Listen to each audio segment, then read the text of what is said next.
At the Veterans Ranch, it's so gratifying working with the veterans we work with, learning from them, sharing experiences with them. And an example I can come up with right off the top of my head, we were doing a trail ride for some veterans. 99% of what we do at the Veterans Ranch is groundwork. But a few times a year, we'll go out and do a trail ride and just go have some fun. And we knew who all was coming out. And there's one lady, she's medically retired Air Force, and she brought her husband with her. Now, that wasn't a problem. We're veterans in immediate household family, right? We just didn't know he was coming. And boy, she drug him there. You could tell. She was medically retired Air Force, rode dressage for like 20 years. She was in her element. Her husband, on the other hand, well, here's how the story goes. We get him paired up with a horse, and we had him paired up with a Belgian. Now, for everybody who doesn't know what a Belgian is, take a Budweiser Clydesdale, shrink it down just a little bit, and there you have yourself a Belgian. Now, I'm 6'4". I was looking at withers. Basically, I'm at eye level with shoulders on this beautiful gentle giant. The husband, we had him paired up, or, had the horse paired up with, he's 5'5" with boots on. I mean, this dude's looking at ribs, right? This was absolutely hilarious. We're getting him comfortable, familiar with the horse. I go to check on a few other people in the arena to make sure we're okay, and we're about ready to go, and then I'll work my way back over to him. Well, the wife comes over and just says, Jerry, you got to help me. He's cursing me out. He's freaking out. He wants to go home. And, we all knew what was going on. He was scared, to get up on this horse. We just didn't know why. Now, again, I wear cowboy boots. I never wore combat boots, so I will never speak with a veteran the way, they could speak to each other. And so we always have veterans there with us, and I brought this Marine with me, and I guess Marines just love to make fun of everybody, especially airmen, right? And so he's like, I got this. I'm like, oh God, what's going to happen here? So we go over to him, and he comes right up to him. He doesn't like getting his face, but he knew he had to get his mind off that horse and get to a uniform state where he was like, what's wrong with you, airman? You can't get up on a horse? You're to go to Okinawa and you can't get up on a horse? What's wrong with you? Now, within a couple of minutes, we started laughing because we weren't trying to make the situation worse. We just wanted to get his mind off the horse. And he chuckles for a second and he goes, guys, I'm from the Bronx.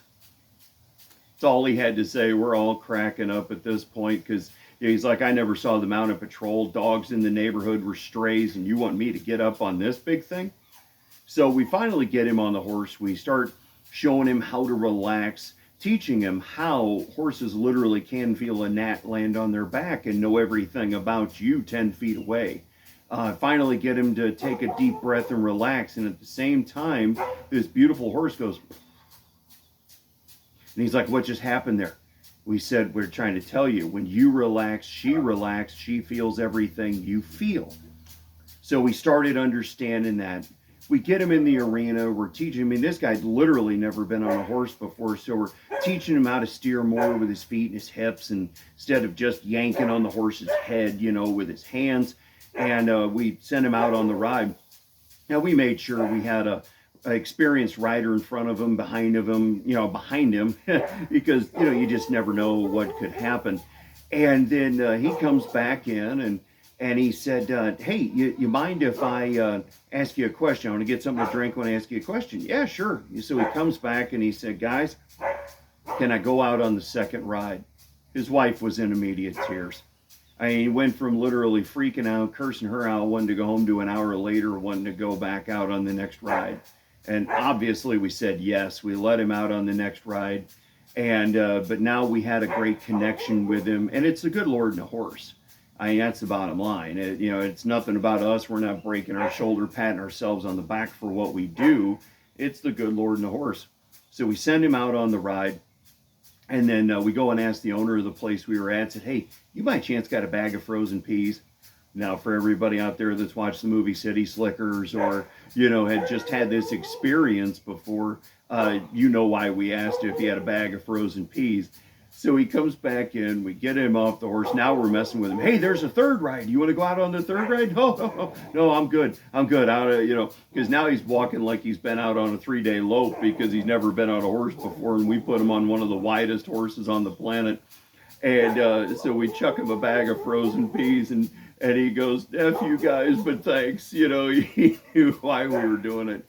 But I tell you what, there was a stronger bond and connection between them two, because she always wanted to go to horse events and he would never go, adamantly wouldn't go, and wouldn't tell her why. So now they had a stronger bond and connection. And when he deployed back out to Okinawa, I guarantee you, he could stick his chest out a little bit further and tell his buddies, man, you ain't going to believe what I did. And, you know, now it's just a great experience. So horses, you know, truly, truly can help you lay down heavy coats of burden and walk off a new and improved version of yourself. And we're just so proud to be able to do that at the Veterans Ranch.